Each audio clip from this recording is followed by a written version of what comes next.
Mengatasi kemacetan yang setiap hari terjadi di Jalan Lintas Barat dengan pelebaran jalan, kecil kemungkinan bisa dilakukan.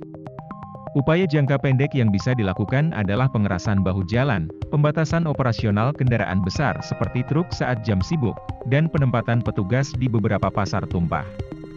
Menurut Kepala Balai Pelaksanaan Jalan Nasional Lampung, Rian Marlia, pelebaran di Jalimbar terkendala dengan pembebasan lahan dan upaya yang bisa lakukan saat ini seperti memperkeras bahu-bahu jalan sehingga motor maupun mobil bisa lewat agar bisa sedikit mengurangi kepadatan. Rian meminta dukungan dari pemerintah daerah untuk melakukan pendekatan dengan masyarakat sehingga masyarakat berkeinginan untuk melepaskan lahannya. Ia mengatakan proses pembebasan lahan itu sudah mengikuti aturan yang berlaku dengan memakai appraisal. Namun masih ada masyarakat yang meminta per meter sampai 3 juta rupiah. Sementara di Bandar Lampung masih lebih rendah nilainya. Ia menjelaskan, jalan nasional yang ada di Provinsi Lampung memiliki panjang 1296,51 km. Sementara untuk Jalimbar memiliki panjang 323,62 km dengan jumlah jembatan sebanyak 186 unit, dan ada 3 jembatan dalam kondisi rusak berat. Lebarnya Jalimbar mencapai 6-7 meter dan kemudian arah ke perbatasan Bengkulu rata-rata lebarnya masih 4-5 meter dikarenakan ada perbatasan dengan Taman Nasional Bukit Barisan Selatan sehingga sulit untuk melebarkan menuju standar. Bupati Pesawaran, Dendi Ramadona, mengungkapkan sepanjang tahun 2021 terdapat 74 kecelakaan lalu lintas dan 35 orang dinyatakan meninggal dunia akibat kecelakaan yang terjadi di Jalimbar Pesawaran. Dendi menjelaskan, Jalimbar yang melintasi Kabupaten Pesawaran memiliki panjang mencapai 17 km, dan kerap menimbulkan kemacetan ketika jam berangkat dan pulang kerja karena meningkatnya volume lalu lintas.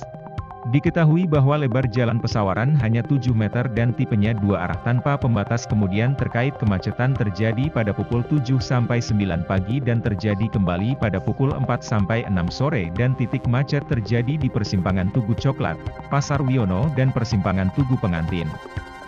Dendi menjelaskan, Pemkab telah melakukan berbagai langkah untuk mengurangi kemacetan seperti melakukan rekayasa lalu lintas serta menurunkan Pol PP serta Dinas Perhubungan untuk mengatur lalu lintas. Pembangunan jalan pintas sudah dimulai agar tidak membebani jalan nasional. Jalan pintas tersebut melintasi Kemiling, Pinang Jaya, sampai Gedong Tataan sepanjang 20 km. PJ Bupati Pringsewu, Adi Erlansyah mengungkapkan Jalimbar yang melintasi Pringsewu memiliki panjang kurang lebih 30 km. Di beberapa titik memang terjadi kemacetan karena ada aktivitas ekonomi dan juga ruas jalan yang rusak. Selain itu, Pemkab juga mulai memanfaatkan jalur-jalur alternatif untuk mengurai kemacetan seperti Jalan Lingkar Utara dengan panjang 21 km dan Lingkar Selatan sepanjang 12 km. Dinas Perhubungan Provinsi Lampung mencatat bahwa lalu lintas harian rata-rata di Jalimbar Rantau Tijang, Gedong Tataan menuju Bandar Lampung mencapai 17.000 kendaraan setiap harinya. Menurut Kepala Dinas Perhubungan Provinsi Lampung, Bambang Sumbogo, untuk ruas Rantau Tijang Samapi Gedong Tataan tahun 2022 dengan lintas harian rata-rata atau LHR mencapai 18.182 dengan volume capacity ratio atau VCR 1,367. Dan untuk ruas Gedong Tataan hingga batas Bandar Lampung pada tahun 2021 LHR-nya mencapai 17.780, sementara untuk VCR atau tingkat pelayanan jalannya mencapai 1,518.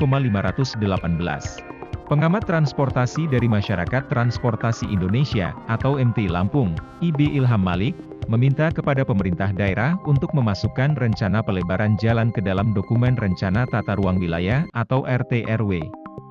Ilham menjelaskan bahwa sampai saat ini Pemprov Lampung maupun Pemda Kabupaten atau Kota belum ada yang memasukkan rencana pengembangan dan pelebaran Jalimbar ke dalam dokumen RT/RW. Menurutnya, dokumen tersebut merupakan hal yang penting lantaran akan mempermudah pemerintah pusat dalam memberikan rekomendasi dan kelayakan pembangunan yang ada di suatu daerah. Ilham juga menyarankan agar pemerintah daerah dapat bekerja sama dengan perusahaan transportasi seperti Organda dan Damri untuk membuka rute perjalanan ke sekolah bahkan kantor pemerintahan untuk mengurai kemacetan di Jalimbar. Karena jika jalan macet dan solusinya adalah pelebaran jalan maka itu kurang tepat karena bersifat sementara pasalnya setelah bahu dilebarkan maka dalam waktu tidak lama pasti akan macet kembali. Maka Pemda bisa mendatangi perusahaan transportasi untuk bekerja sama sebagai upaya mengurai volume lalu lintas. Ia melanjutkan. Pemda juga bisa terus melakukan pembangunan kawasan ekonomi dan industri, di mana hal tersebut dapat menjadi pemancing agar pemerintah pusat ikut membantu perbaikan infrastruktur. Hal ini supaya pusat melihat ternyata di Lampung ada hal yang menarik apalagi yang bergerak di bidang ekonomi dan kawasan industri. Maka pemerintah pusat bisa lebih banyak membangun di Lampung. Tim Liputan Kupas TV melaporkan.